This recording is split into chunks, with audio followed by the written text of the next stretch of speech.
करने वाले नरेंद्र मोदी होते कौन है? वो हम हमारा पर्सनल लॉ है, हम हमारा देख लेंगे ना।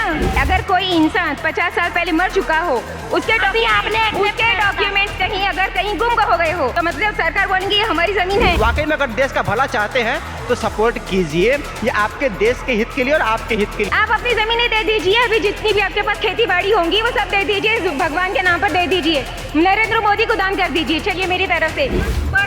मोदी जी किसान का बिल लाए थे, वो किसानों के पल्ले नहीं पड़ा। मोदी जी सेना के नहीं लाए थे बिल, वो सेना के पल्ले नहीं पड़ा। मोदी जी नोटबंदी लाए थे, वो इंसानों के पल्ले नहीं पड़ा। मोदी जी वक्फ बोर्ड ला रहे हैं, ये इंसानों के पल्ले नहीं पड़ लिया। फिर ये पल्ले कैसे पड़ेगा? में नहीं है तो ऐसा एटीट्यूड दिखा रहे हैं। ये आगे तो लोगों को नंगा कर, ये नंगा कर देंगे लोगों को। नंगे तो वही तुम, उनका काम क्या है कि इसको जमीन को हड़पना है और अडानी अंबानी को देना, और इसने क्या करना मोदी ने। बीजेपी तो अपना एसेट मानती है और राहुल गांधी को बोले एक तो बंदा है जो कपिल शर्मा को टक्कर दे रहा है। न नरेंद्र मोदी को, न बीजेपी के सरकार के किसी भी पर्सन को वक्फ बिल बोर्ड है क्या, ये एक्चुअली पता नहीं है। बस इन लोगों को जितना हो सके अंबानी और अडानी को देने के लिए ज़मीनें हड़पनी है। वो लोग अपनी मुसलमानों की ज़मीनें हो चाहे हिंदू की हो, आज मुसलमानों का नंबर है, कल हिंदुओं का भी नंबर लगेगा, कल के दिन पंजाबियों का भी नंबर लगेगा। क्योंकि वक्फ बोर्ड का जो जिस तरह से सिस्टम मुसलमानों में है, इसी तरह से कहीं ना कहीं हिंदुओं में भी है और पंजाबीज़ में भी है। कहीं ना कहीं ये लोग सारी ज़मीनें एक के बाद एक हड़पते जाएंगे और ये अपने क्या कह रही हैं आप? वक्फ बोर्ड का जिस तरह से सिस्टम मुसलमानों में और पंजाबी और हिंदुओं में भी बिल्कुल है, जिस तरह से ये सिस्टम होता है कि हम अपनी जो प्रॉपर्टीज़ रहती है वो अपने धर्म के लिए वक्फ कर देते हैं। ओके, तो इस तरह का सिस्टम उनमें भी है, जैसे क्रिश्चियंस में भी होता है, जैसे कमीशंस होते हैं।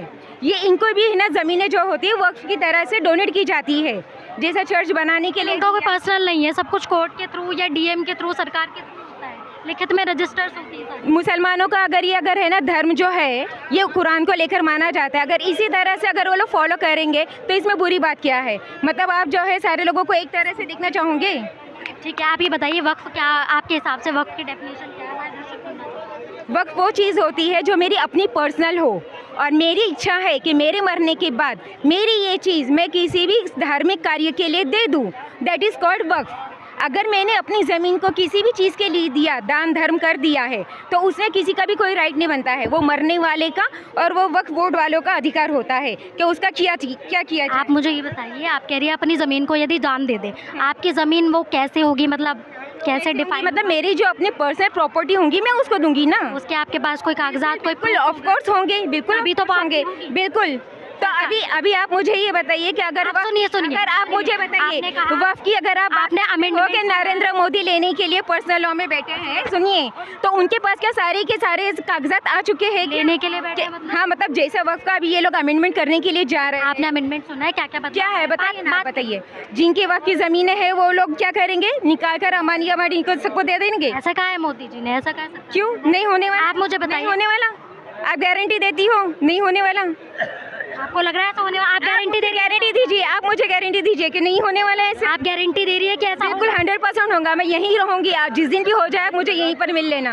जो अमेंडमेंट से हो जाएगा, जो अमेंडमेंट हुआ है से हो जाएगा, जो संशोधन हुआ है। मैं क्या बोलती हूँ कि अमेंडमेंट, आप सुन नहीं रही है मेरी बात? अमेंडमेंट करने वाले नरेंद्र मोदी होते कौन है? वो हम हमारा पर्सनल लॉ है, हम हमारा देख लेंगे ना, उसमें क्या करना है। संविधान को नरेंद्र मोदी संविधान को मान, इसमें संविधान कहीं नहीं आता है। कॉन्स्टिट्यूशन को मानते हैं या नहीं ये बताइए।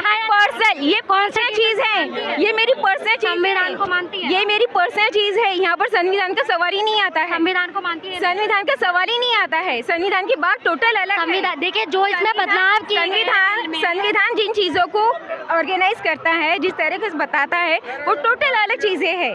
वो मानव अधिकार दिए गए हैं, पर्सनल लॉ नहीं है इसमें कहीं पर भी। और अगर आपने ना पढ़ा हो तो एक मर्तबा जाके अच्छी तरह से संविधान को मैडम आपने नहीं पढ़ा, पढ़कर नहीं आए। कॉन्स्टिट्यूशन में साफ साफ लिखा गया है जो आपकी जमीन है, आपके नाम कागज है, वो कहीं नहीं जाएगी, सरकार उसको कहीं नहीं लेगी। हाँ, तो मैं आपकी जमीन हूँ, मैं तो वही कह रही हूँ। आपत्ति चीज कौन लेने क्यों कह रहे हैं कि छिन जाएगी या ये हो जाएगा, हड़प लेगी? आपके नाम पर कागज है, कोई कैसे ले लेगा? किसके हिम्मत है? मेरी बात समझिए, अगर कोई इंसान 50 साल पहले मर चुका हो, उसके डॉक्यूमेंट्स कहीं अगर कहीं गुम हो गए हो तो मतलब सरकार बोलेंगे ये हमारी जमीन है। कोई और प्रूफ नहीं होगा दादा परदादाओं को? बिल्कुल होगा, उसको तो हम फॉलो करेंगे ही ना। हम अपनी होगा ना, तो फिर कैसे? जमीन क्यों जाएगी? हम अपनी जमीनें देंगे कैसे? ये मुसलमानों का हक और अधिकार है। आपने कहा ना प्रूफ होगा, देंगे ना, किसी को भी नहीं देंगे। जाएगी नहीं। खैर ये तो आप वही कैसे बात, देंगे? आप क्या कहना चाहेंगे? का जो फैसला सरकार का बहुत सही है, उसमें जो गैर कानूनी चीज़ें हो रही थी, जो अवैध चीज़ें हो रही थी, उस पर अंकुश लगेगा और उससे जो है जो जिसका हक था एक्चुअल में वो मिलेगा। और कोई बहुत लोग देखिए जिसका फ़ायदा नहीं होगा वो विरोध करेगा, जिसका फ़ायदा होगा सपोर्ट करेगा। और यहाँ पर विरोध करने वाले आपको पग पग पे मिल जाएंगे। मतलब इनके दिमाग बस यही चल रहा है कि हमारी ज़मीन अब तो गई। अबे भाई क्यों गई? तुमने किसी कब्जा तो गई होगी। अगर तुम्हारी एक्चुअल होगी, तुम्हारे कमाई की होगी तो कोई इसको छीन नहीं सकता। अगर तुमने किसी से छीनी होगी तो तुमसे पक्का सरकार तुमसे लेगी, उसका दिखाओ ना कागज़। तो मैडम कह रही है 50 साल पुराने हमारे दादा थे, वो चले गए तो कागज नहीं है। 50 साल पुराने कागज ऐसा है, ये सब जैसे कागज ना हो तो आपके पास कागज ना हो तो लोग क्या करेंगे? ऐसे गुमराह करेंगे।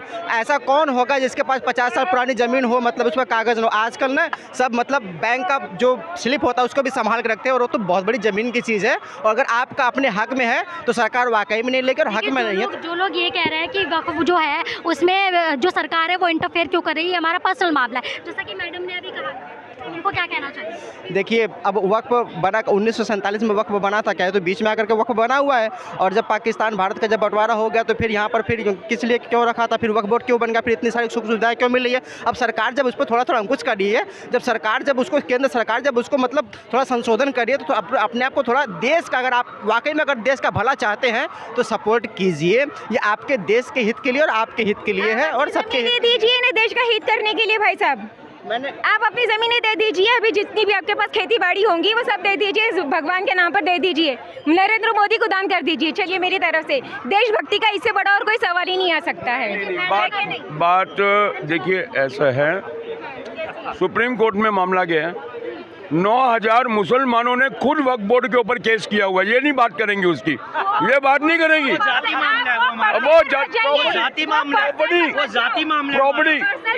प्रॉपर्टी। देखो दानिश भाई, एक मिनट मेरी छोटी थी।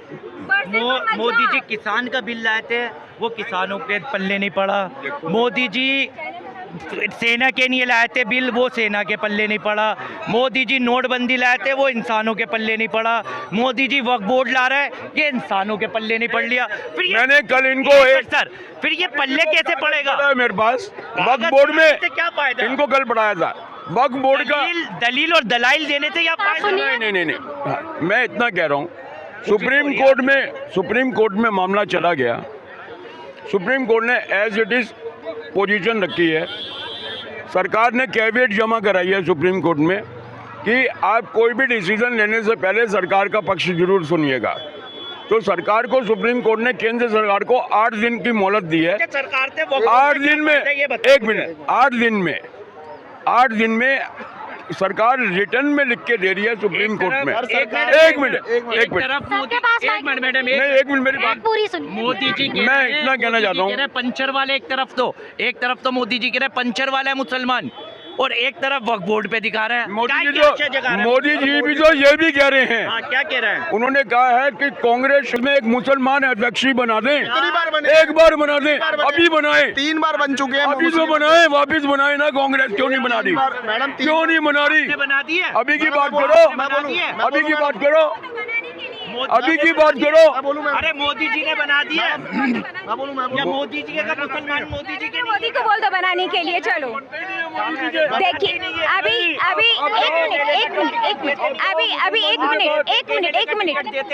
अभी इन्होंने कहा कि कांग्रेस को बोल दो बनाने के लिए मुसलमानों को, ठीक है? चलो कांग्रेस ये बनाती है, आप नरेंद्र मोदी को हमारी तरफ से बोल दो बनाने के लिए। एक बात सुनो, आप बीजेपी ज्वाइन करो, आप बीजेपी ज्वाइन करो। क्यों ज्वाइन करे बीजेपी? एक मिनट मैं हमारे सारे मुसलमान भाइयों और बहनों से रिक्वेस्ट करूंगी बीजेपी ज्वाइन करने के लिए, हम सबको बना दो। एक को भी टिकट नहीं, आपकी रिक्वेस्ट पहले सुनेगा कौन? एक भी टिकट नहीं। आपकी रिक्वेस्ट कोई नहीं सुनता। मैडम आपको ज्वाइन करनी नहीं है बीजेपी। एक बात सुनिए, आप कहेंगे सुनेंगे नहीं? आप क्यों नहीं सुनेंगे? मैं क्या कह रहा हूँ, सिकंदर बख्त, एक मिनट पहले बात करो। सिकंदर बीच में मत बोल। सिकंदर वक्त बीजेपी का, अटल बिहारी वाजपेयी का मुसलमान होते हुए राइट हैंड था। सिकंदर वक्त एक नहीं हटाया। सुनिए, एक मिनट रुको। नजमा हेपतुल्ला, एक को भी टिकट नहीं दिया। नजमा हेपतुल्ला बीजेपी की अभी भी है संसद में। दूसरी बात, मुख्तार अब्बास नकवी, सुनो मुख्तार अब्बास, अरे उसको गृह मंत्री बना दो। अमित शाह को हटा दो, अमित शाह को हटा दो, अमित शाह को हटा दो, अमित शाह को हटा दो। वो बिलेडी को बना दो, गृह मंत्री बना दो। अमित शाह दो। बीजेपी का बीजेपी का माइनॉरिटी सेल है अल्पसंख्यक, जमाल सिद्दीकी उनके अध्यक्ष हैं। मुख्तार अब्बास नकवी, शाहनवाज हुसैन, वसीम रिजवी, मैं नाम ले रहा हूँ। आज तक भी एक भी अध्यक्ष नहीं बनाया। ये अगर वो मुसलमान को टिकट नहीं दिया। मैं क्या कह रहा हूँ, मुसलमान पहले जुड़ने की कोशिश करें, टिकट तो बहुत देर की बात है। बहुत देर की बात है। दिन रात मुसलमानों के खिलाफ बयान देते हो। मुसलमान जुड़ भी रहे हैं, जो जागरूक हैं, जो समझदार हैं। सिर्फ नरेंद्र मोदी और अमित शाह को बोल दो, सीट छोड़ दे, हम सब बीजेपी ज्वाइन कर लेते हैं। चलो, सारी योजनाओं में नरेंद्र मोदी PM सुनिए, इस्तीफा दे दे, सुनिए, और अमित शाह जो है वो गृह मंत्रालय से इस्तीफा दे दे, हम सब आने को तैयार है। अरे सुनिए, मोदी की सारी योजनाओं का फायदा जरूर लेना है। हमें प्रधानमंत्री आवास भी चाहिए, हमें आयुष्मान में 5 लाख का मुफ्त इलाज भी चाहिए, हमें राशन भी चाहिए, हमें हर नल भी चाहिए हमारे घर में गैस कनेक्शन फ्री चाहिए उज्ज्वला योजना में। मोदी की सारी योजना चाहिए, लेकिन मोदी को हम बुराई करेंगे। आप उसकी योजना सारी डका लो, 523 घर रामपुर में 523 घर, बात करो अभी चले गए। 523 घर प्रधानमंत्री आवास योजना में हमें क्यों नहीं आता? आपके आते नहीं है ना। हमको जरूरत नहीं है उनकी मुफ्त योजनाओं की, हमको जरूरत नहीं है। नहीं, मैं तो बोल रही हमको जरूरत ही नहीं है, हमको जरूरत ही नहीं है। मुझे राशन भी ले रहे हैं, सब कुछ लेना है, लेकिन उसकी बुराई भी करनी है। आप उसका योजना को मत लो ना। मोदी को बोल दो PM पद से इस्तीफा दे दे, बस बात खत्म। किस बिहाफ पे आप ऐसा बोल रहे हो? क्यों? प्रधानमंत्री क्या समझा? क्या पूरे हिंदुस्तान को कौन सा संभाल रहे हैं? कौन सा संभाल रहे हैं वो हिंदुस्तान को? हाँ, क्या संभाल रहे हैं हिंदुस्तान को? कोई मुझे एक बता दे, यहाँ पर हिंदुस्तान में खुश है कोई? ये मोदी को चैलेंज नहीं कर रही है। किसको चैलेंज कर रही है? जनता को चैलेंज कर रही है। ये मैं तो नरेंद्र मोदी को चैलेंज जो कर रही हूँ। 3 बार जनता ने बनाया, अरे मोदी की कोई औकात नहीं है। ऑन कैमरा बोल रहा हूँ, समझता नहीं है उन दोनों से। जनता की औकात है, जनता ने मोदी को बनाया है।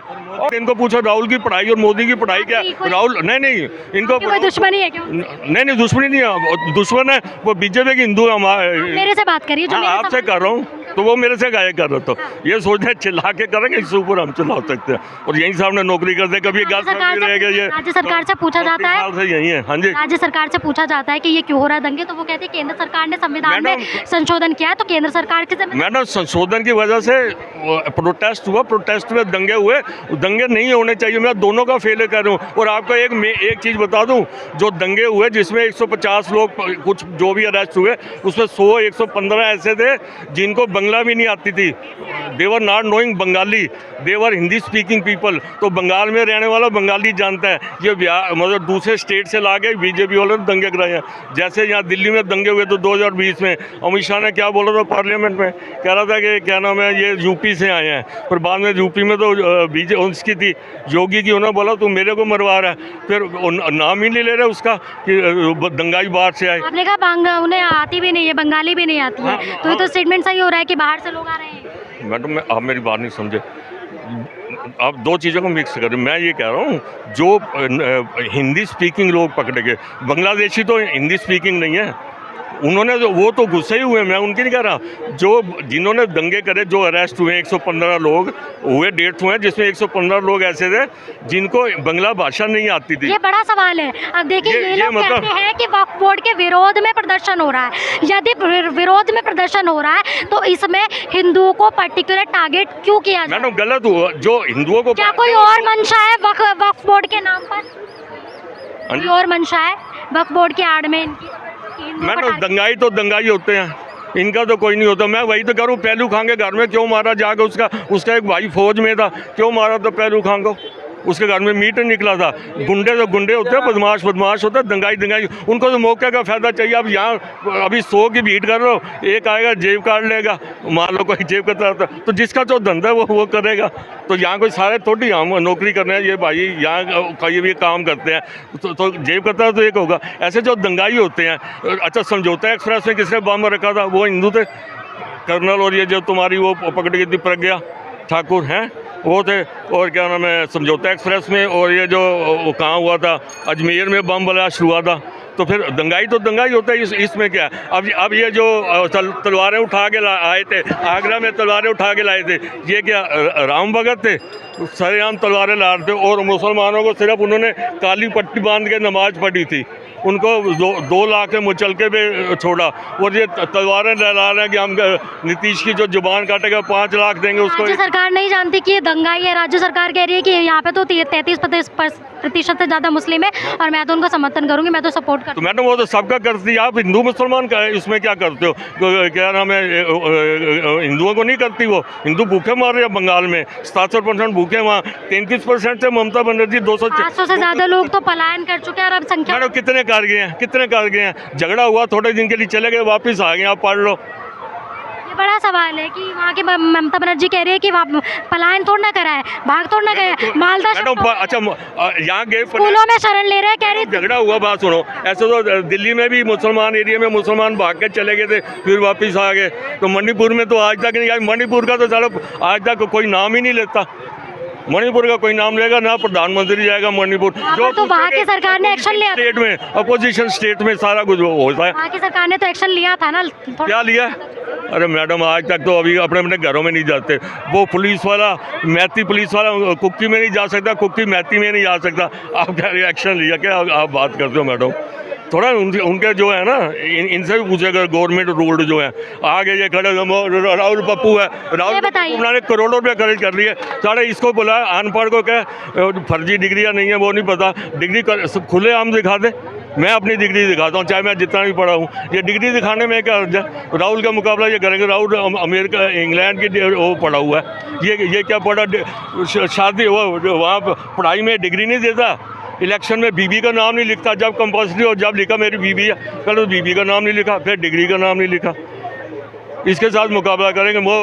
तीन बारी ये जीता तो 3 बारी वाजपेयी जीता था, 3 बारी नेहरू जीता था, 3 बारी ममता बनर्जी जीती है, 3 बारी केजरीवाल जीता है। अगर 3 बारी जीता है, आप डिग्री वाला बता रहे हैं वो विपक्ष में बैठे हुए, जिनको डिग्री वाला बता रहे हैं वो विपक्ष में बैठे हुए। कौन? जिनके पास डिग्री है, आप बात कर रहे हैं। तो मैडम ऐसे तो मैं बताऊँ, हम तो हाईएस्ट कैंडिडेट थे। मैं गजेटेड ऑफिसर रिटायर हुआ, जो बीए थे वो हमारे चपड़ासी थे। ये तो चांस की बात है। अनपढ़ लोग तो प्रधानमंत्री से कंपेयर, नहीं नॉलेज को कंपेयर कर रहे थे ना, उसका मैं जवाब। हाँ, डिग्री से नॉलेज को कंपेयर कर रहे थे ना आपके, उसके पास डिग्री है तो। नहीं, ये जो कह रहे थे राहुल करते रहते, राहुल को इन्होंने पप्पू साबित करने के लिए करोड़ों रुपए लगा दिए। कह रहे राहुल ने कहा था, राहुल पप्पू है क्योंकि उसने कहा था इधर से आलू डालो तो सोना निकलता है। ये किसने कहा था? आप तो पत्रकार जानते हो किसने कहा था? बताओ किसने कहा था? मोदी ने कहा था। इन्होंने एडिटिंग करके राहुल के नाम कर दिया। अब बोलो मोदी पप्पू है। स्टेटमेंट था उन्हीं का। Madam that is why I am saying that you don't read that. उसने मोदी ने बोला था he has only coated Modi and they edited that, और उसको सिर्फ राहुल के नाम से। तो इसके बाद जिसने कहा था वो पप्पू। ये कह रहे हैं जो राहुल गांधी का स्टेटमेंट, एक सवाल जवाब लेके जाइएगा, जो राहुल गांधी का स्टेटमेंट था कि आलू से सोना निकलेगा, वो मोदी जी ने कहा था, और ये गलत एडिट करके जो है उनको एक मिनट कुंभाराम को कुंभकर्ण कौन कहने वाला है? राहुल गांधी। एक कांग्रेस के लीडर थे, उनकी डेथ हो गई थी, उनको कुंभकर्ण कह देते हैं। ये हर एक स्टेटमेंट के मोदी का वो था और उसको कर दिया। कोको कोला का मालिक शिकंजी बेचता है, ये किसने स्टेटमेंट दी हुई है? कोको कोला का मालिक। अरे यार आप फ्रेश लाइम वाटर बोल देते, शिकंजी। कोको कोला का मालिक शिकंजी बेचता था। ये स्टेटमेंट राहुल गांधी ने तो दी है, और किसने दी है? और संसद में जोर जोर की हाँ मैं पप्पू हूँ, हाँ मैं पप्पू हूँ, ये किसने किया है? राहुल गांधी ने किया ना। अभी परसों उनका पॉडकास्ट में एक इंटरव्यू आया, बोले मैं नेता बनने का मेरे मन में इच्छा नहीं है। फिर आप कर क्या रहे हो? आप क्या स्टेटमेंट दे रहे हो? आप गुजरात में जाके, आप बिहार में जाके, अच्छा बचपन से हम सुनते हैं उनकी हर एक चीज़ उल्टी है, उनकी गलती नहीं है। मुझे उन पर गुस्सा बिल्कुल नहीं है, मुझे राहुल गांधी पे तरस है। बचपन से हम हिस्ट्री में पढ़ते आ रहे थे कि कश्मीर से लेके कन्याकुमारी तक हमारा देश है। अब ये बंदा अपनी पदयात्रा चालू करता है कन्याकुमारी से कश्मीर, मतलब उल्टे बांस बरेली को, उल्टे बांस बरेली को। अरे तू कश्मीर से कन्याकुमारी चालू कर देता, क्या हर्ज था? उनकी हर चीज दिमाग नहीं, किलोमीटर इनसे चला नहीं जाता। सुनो, आपके साथ चल के दिखा दूं, आपके साथ चल के दिखा दूं। अभी चलो 10 किलोमीटर पैदल, बोलो शर्त लगाओ। चैलेंज कर रहे हैं आप। 10 किलोमीटर इंडिया है। काली बात कर रहे हो, 5 किलोमीटर चला नहीं, चलो ना मेरे साथ, बोलो 10 किलोमीटर। मोदी की कह रहा हूँ मैं सुनो, अरे यार दूसरी बात सुनो, पंजाबी है कि मैं नहीं चलिए भाजी, एवं जी केड़ी गाल हो गई। अरे पंजाबी अस्सी है लेकिन उम्र भी हो गई है, उन टंगा जी दादे उम्र हो गई ना, उम्र तो एक नंबर है, शेक्सपियर ने कहा था उम्र तो एक नंबर है। फिर तो मोदी ने कहा फिर चले कश्मीर तो कन्याकुमारी, अगर मोदी क्या मैडम मैं बोलता हूँ, एक मिनट, कश्मीर से लेके कन्याकुमारी तक जब जनता मोदी के साथ है तो उसको चलने की क्या जरूरत है? तेरे साथ जनता नहीं है इसलिए तू पैदल पैदल चलता है। तेरे साथ कौन है? कौन सी जनता है उसके साथ? 400 की बातें कर रहे थे, कितने मैं अरे वो 400 तो राजीव गांधी की आई थी, राजीव गांधी की 400 राजीव गांधी की आई थी, और उसके बाद 4 साल में 159। ये तो हाल हुआ। अच्छा बात सुनो, एक तो ये बिना वो क्या नाम है, वो क्या होता है टेलीप्रॉम्प्टर के अपना नाम नहीं बोल सकता है। बात सुनो, कौन से अब बादलों में से रडार वो काम नहीं करता, कौन से नाले गैस से चाय बनती है। अगर किसी के बंदे से अगर मुंह में निकल जाता है, अगर इंडिविजुअली करेंगे तो इंडिविजुअली आएंगे। चलो उसकी तो शादी, उसके फिर इंडिविजुअली आ जाओ, उसकी तो शादी नहीं हुई, इसकी बीवी क्यों भाग गई? फिर ऐसे आप फैक्ट नहीं रख रहे हैं भाई साहब, आप फैक्ट नहीं रख रहे। कभी उनके चलने पर उनको, कभी आप उनके चलने पर टारगेट तो उन्होंने जवाब दिया, क्या जवाब दिया? मोदी चले कश्मीर से, अगर इफ द आप उनके टेलीप्रॉम्प्टर, तो फिर if the age does not count then Modi should walk from Kashmir to Kanyakumari. उसको जरूरत ही नहीं है, उसको मोदी को चलने की जरूरत क्यों हो? जब देश की जनता उसको तीसरी बार चुन, नहीं देश की जनता जब तीसरी बार चुन के आई है, 3 बारी केजरीवाल चुना, 3 बारी नेहरू चुना, सुनो वाजपेयी चुना। सुनो वाजपेयी, एक बात सुनो, नेहरू केजरीवाल का क्या हाल है? बोलता है मैं एमसीडी का मेयर का चुनाव नहीं लड़ूंगा, सिलेंडर मोड में आ गया। कल उसने बयान दे दिया मेयर का चुनाव नहीं लड़ रहा हूँ। क्यों नहीं लड़ रहा? क्यों नहीं लड़ रहा? मोदी जी के तब चयन है पूरे विदेश घूमने के लिए, तो जनता को कहाँ से देखेंगे? ये कह रहे हैं मोदी जी विदेश मैडम पूरा देश घूमने में तबाह है विदेश। 3 बारी कौन जीता? एंटीगुआ का एक देश है, एंटीगुआ का राष्ट्रपति, एंटीगुआ का राष्ट्रपति कितनी बारी जीता? सुनो, इनसे 3 बार नेहरू। वाजपेयी कितनी बारी जीता? अच्छा पहले ये बताओ, नेहरू पहली बार जब प्रधानमंत्री बना था कांग्रेस की कार्यकारिणी में वोट डले थे, नेहरू को कितने वोट मिले थे? जल्दी बताओ। जब तो सेलेक्ट हुआ था, नहीं, जब पहला प्रधानमंत्री महात्मा गांधी ने कहा था कि अभी नेहरू को बना दो, तो उन्हें बना दिया। महात्मा गांधी ने कहा था नेहरू को बना दो, हाँ 14 वोट सरदार पटेल को मिले। पटेल 1900 उठाए थे ना, इसका जवाब दे रहे हैं, मरे हुए का आप उठाए। मैडम 1950 में पटेल मार गया, उनकी मृत्यु हो गई। मान लो 2 साल तो पटेल होता तो ये करता, औरंगजेब ने ये किया। मुद्दे पे कह रहा हूँ, पूरी कार्यकारिणी के वोट हुए 16 वोट, उसको छोड़ो, 16 में से एक जयंत के पिलानी, एक कामराज, और 14 मिले सरदार पटेल को, और नेहरू को मिला 0। तो भी देश का प्रधानमंत्री क्यों बना वो? मैडम मैं इलेक्शन की बात करूँ, 3 time he was elected by the public, वो सिलेक्ट हुआ। Not by the public. नहीं आफ्टर 1952 बच्चों क्या मैडम क्या बात 1952 57 62 3 बार ही नहीं चुना गया। मैं उस आप ये जो भाई साहब बात कर रहे हैं ये उस समय की बात कर रहे हैं जब इलेक्शन ही हुए थे। इलेक्शन पहला कब हुआ था बताओ? After independent. अरे नो आफ्टर इंडिपेंडेंट। अरे पहला इलेक्शन 1950 ही 1950 में बना। पावर में जो हुआ इलेक्शन वो बात कर रहे हैं। प्रधानमंत्री जब इलेक्ट हुआ है वो इलेक्शन में नहीं हुआ। 1952 में नहीं सुनिए, प्रधानमंत्री के लिए कोई वोटिंग नहीं हुई है पब्लिक की। कांग्रेस की इंटरनल वोटिंग थी, कांग्रेस की इंटरनल वोटिंग थी मैडम। ठीक है, सवाल पर वापस जा जाते हैं। अब जिस तरह से सुप्रीम कोर्ट में पहुंचा हुआ है मामला, अभी भी जो है सरकार अब जो है मुस्लिम संगठन जो है लगातार ये जगह जगह जो है प्रदर्शन कर रहे हैं। इनकी डेट तारीख निकली हुई है कि इस अप्रैल को यहाँ प्रदर्शन होगा, इस अप्रैल को यहाँ प्रदर्शन होगा, और लगातार 2 से 4 तारीख को ये बड़ा प्रदर्शन करने वाले हैं मुस्लिम संगठन के जो लोग हैं। क्या कुछ कहना चाहेंगे? क्या ये कहीं ना कहीं सरकार सुप्रीम कोर्ट को दबाने की कोशिश है, उन्हें डराने की? मुझे इतना पता है सुप्रीम कोर्ट में केंद्र सरकार ने कैविएट दी है कि हम रिटर्न में आपको बयान दे रहे हैं। 8 दिन में सुप्रीम कोर्ट में 5 मई को वापस सुनवाई है वक्फ बोर्ड के ऊपर। उस तक as it is position Supreme Court ने रखने के लिए बोला है, तो सरकार ने रखी हुई है। सरकार कोई कब्जा थोड़ी कर रही है। पहले मतलब तो समझ लें वक्फ बोर्ड का क्या है। कोई सरकार ने बोला है कि हम मुसलमानों की जगह हड़प रहे हैं या कुछ ऐसा कर रहे हैं? कुछ भी नहीं सरकार ने बोला है। देखिए, सरकार की मंशा ये है किस तरीके से वक्फ बोर्ड की ज़मीन हड़प ले और अंडानी अंबानी को दे दे। कोई भी जवाब जो है, कोई भी संतुष्टि वाला जवाब जो है वो सुप्रीम कोर्ट में नहीं दे पाए हैं। जो सोलिसिटर जनरल है तुषार मेहता जी हैं, कोई जवाब नहीं दे पाए हैं। और ये जो है सारी मंशा इनकी खुली की खुली रह गई है। और इसलिए ये बौखलाहट वाले बयान दे रहे हैं, चाहे किरण रिजिजू हो चाहे निशिकांत दुबे हो, दोनों को इस्तीफा देना चाहिए। ये बौखलाहट वाले जब बयान दे रहे हैं और जो मौलाना है वो धमकी वाले बयान दे रहे हैं। कौसर रियाज जी का कहना है कि लक्ष्मण रेखा में रहिए, सरकार से कह रही यदि नहीं हुआ तो भारत को बहुत ज्यादा नुकसान होगा। अगर कोई ऐसा बयान दे रहा है वो भी गलत है, पर जो संवैधानिक पद पर हैं, मैं तो उनकी बात कर रहा हूँ। निशिकांत दुबे तो पार्लियामेंट के मेंबर हैं और किरण रिजिजू तो मिनिस्टर हैं अल्पसंख्यक मिनिस्ट्री के। तो वो जो उठपटांग बयान दे रहे हैं उनको जो है गलत नहीं कहा, मैं ऑन कैमरा कह रहा हूँ। गलत कहा है, नहीं कहा है। आप जुडिशरी, पहले सुनिए मेरी बात। जुडिशरी के पास कानून बनाने का अधिकार नहीं है, कानून संसद बनाती है। जुडिशरी का काम है उसकी समीक्षा करना, फिर आगे उसको एग्जीक्यूट करना।